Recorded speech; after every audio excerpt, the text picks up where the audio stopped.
રાધનપુરની શ્રી ચામુંડાનગર સોસાયટીના મકાનમાંથી તસ્કરો 4.20 લાખના દાગીના અને રોકડ ચોરી કરી પલાયન થયા।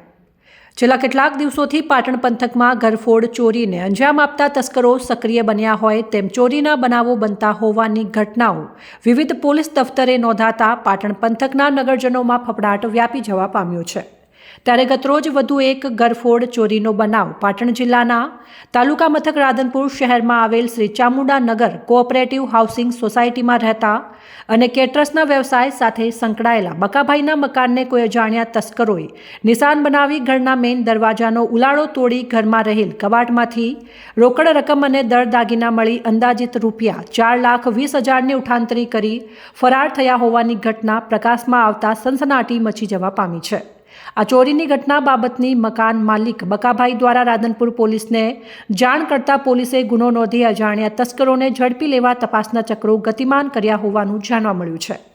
રાધનપુર શહેરના શ્રી ચામુંડાનગર કોઓપરેટિવ હાઉસિંગ સોસાયટીમાં બનેલી ચોરીની ઘટનાને પગલે રાધનપુરના નગરજનોમાં ફફડાટ વ્યાપી જવા પામ્યો છે।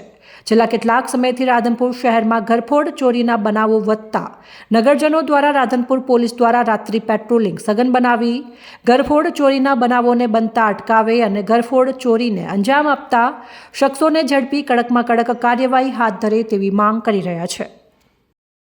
દીપક કુમાર વૈકુંઠરામ ઠક્કર અમારા ઘરેથી ચોરી થયેલ છે। રાત્રે 4,20,000 રૂપિયા રોકડ સોના ચોરીને થોડી નાની મોટી વસ્તુ। કઈ સોસાયટી છે? ચામુંડા સોસાયટી, મકાન નંબર 52, કોલેજ રોડ।